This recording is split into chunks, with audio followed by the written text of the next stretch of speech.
the Vicelia Electric. And I know the line because you said you grew up in Vicelia and I lived in Tulare. And I remember it going out to Lemon Cove and whatnot, going out to Kauai to the site of, what was it, 198 in the packing plants?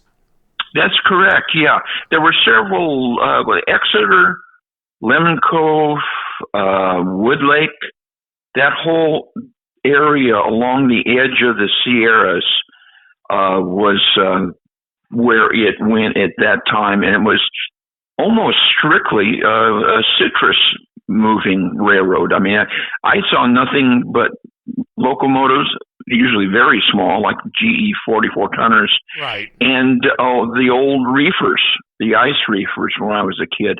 They were actually owned by the Southern Pacific, and they were set up specifically to try electric locomotives and to see that the concept would work way back when.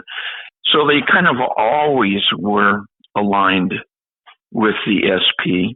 Well, the layout is phenomenal. For those of you who haven't seen it, Model Railroad Hobbyist is the place to really see it.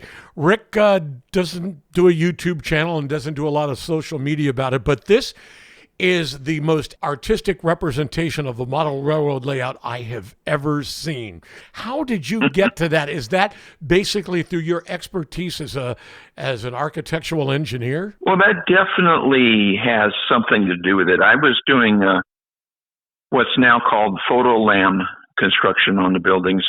I was doing that or something quite similar to it back in the 1960s.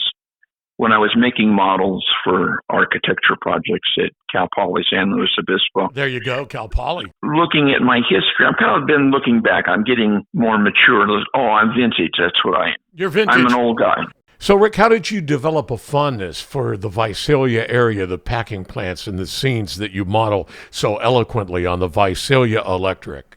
My dad went through a few jobs, and one of them, he had a vending machine called Quick Cafe. It was a coffee vending machine. And a lot of his clients were the packing sheds in the area we've been talking about. So I would tag along with him. So I hung around a lot of the big packing sheds from the time I was a little kid. And then when I was in high school, I worked for an office supply company in Vicelia. And I was the kid that ran all these stationery supplies, office supplies out to all the businesses, which a lot of them were still like Sunkist and places like that. So I had a inside look and outside look of all these facilities. If someone has never been in a citrus packing house, one of the first things that hits you, and you'll never forget it, is the aroma of the citrus, and the room is cold. You know, I wish the industry was as strong as it used to be here in Arizona. I'm in Yuma, Arizona. We used to have a lot of citrus, but it's given way mainly now to vegetable. And all the old orange and lemon fields, it's horrible because they're all dead and they're all piled up to burn. Yeah, the citrus industry is still going pretty strong, the eastern side of the valley there.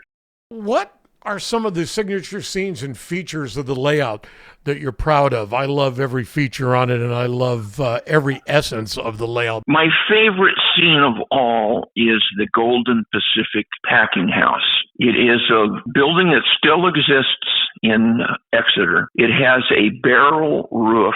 As in most of my buildings, take what I see in current reality, and then I try, if I can, to backdate it a bit, because most of the mechanical systems that make those buildings really fascinating to model have been pulled off, and they're now basically warehouses or manufacturing. I love the Golden Pacific, and it's the one that when people do see the layout that they gravitate towards. So this is a total combination of art and science. You've been able to combine art, the science of architectural design. So you'll work off a picture, and when you want to get, let's just say, the electrical units right on a building, you'll work off that, and that's all scratch built? Mostly. I want to correct one idea here, though. I don't worry about getting things right. I concentrate on making them look right. Which brings us to the question, modeling techniques or materials you've used on the VE. Well, you know, when you're dealing with photolam, construction. My process is I go find a building that I want to reproduce. Right. I take detailed pictures of it. I then edit all those pictures so I can use them, taking out all kinds of obstructions that get in the way of the camera. I then print those up on a high-quality photo printer to scale. And I used to, being a model railroader who's done mostly kit bashing way back, and I got into scratch building, I started with styrene. And the problem I was having, the difficulties, took a tremendous amount of styrene, so that if you sideswipe it just slightly with your elbow, or you try to adjust something, the amount of styrene and glue just wouldn't stay structural. These are big buildings, like the Golden Pacific. It does have styrene in the rafters section because they were curved rafters. Doing that without styrene and the ability to cut styrene, which, by the way, is done with a Cricut. The Cricut is really good at doing perfect arches. I remember that's how you did your palm trees. Exactly. That probably took me weeks to get the Cricut to actually do the palm fronds. It was so delicate, but I did finally get it to work. But yeah, I pull the Cricut in when I've got really tedious amounts of things I've got to do, and they are odd angles and or anything that involves an arc. I finally got to the point I realized that not only the cost and the trouble of working with styrene, I cut it way back, and my basic structural materials now inside of my buildings is wood.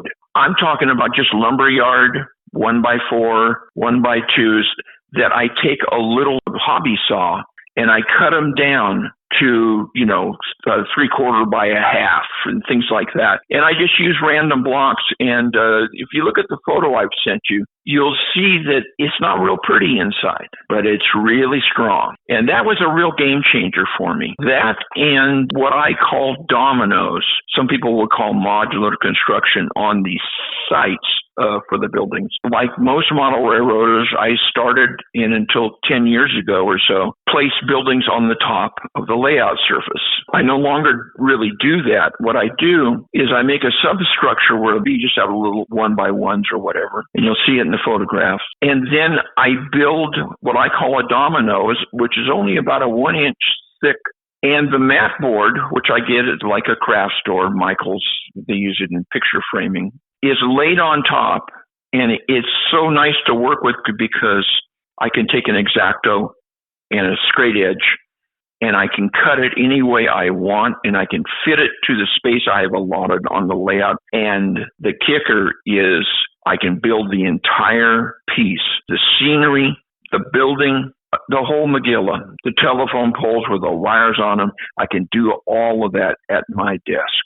That's great, because that kind of reminds me of a Joe Fugate Toma thing, but for individual scenes. Yeah, the dominoes are generally like, a foot by 18 inches, or they vary totally. But I can customize each domino as I build it to come up real close and fit perfectly on an arched backdrop section or whatever. They just totally sit down in there. And I use a couple of small screws, and I try to remember where I put them. I don't put any track. I build the track and the layout in a traditional way, leaving holes everywhere else. I use the track, which is on plywood and homosote or cork or whatever. The basis for putting little pieces of wood along the underside of it, and the track is really, really stable and really strong. And so the domino, that's what it uses to float on the layout. Anyway, that's my preferred way of working now, and I highly recommend it.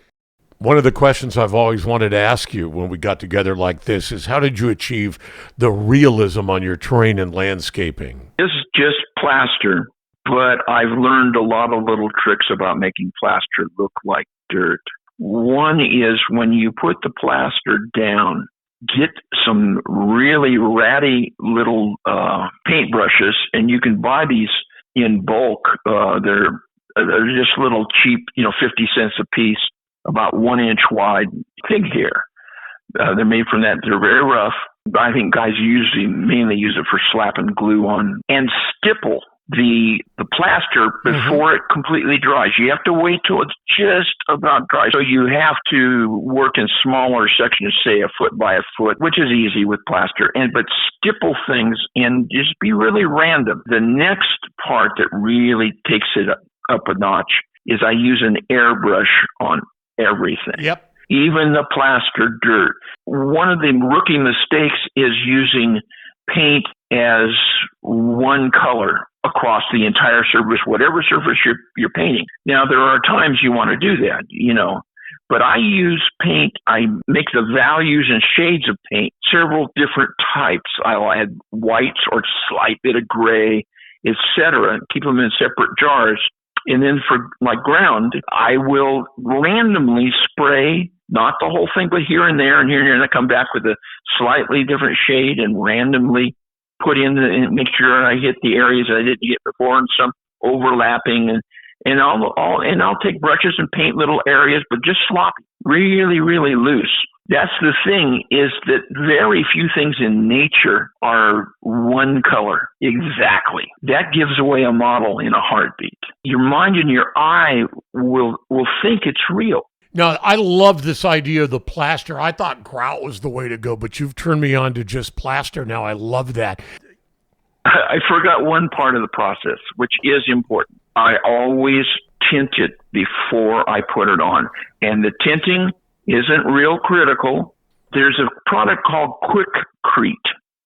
Yes. And it's a liquid, a thick liquid that is used for people pouring concrete as a patio. Red's real popular, or different browns and grays and stuff. And I use that when I mix each little bit of plaster. It's not critical that all the mixes have the same value or anything. But what it does, it just kills that white, and it just seems to, even if you miss a little bit here and there with paint, is if you have to scrape into the plaster either on purpose or as an accident, you don't get a big bright white scar. So how do you model those great roads on the Vicelia Electric?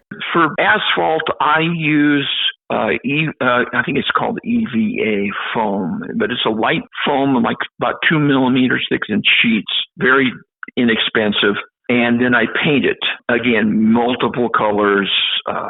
I love taking things from reality and putting them into scenes that you don't necessarily notice, but if they're not there, it just doesn't look as realistic.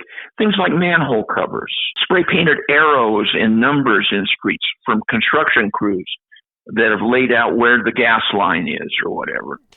And on the manhole covers, what I've done is I've gone out here in my hometown, which is now Atascadero, manhole covers and water service covers.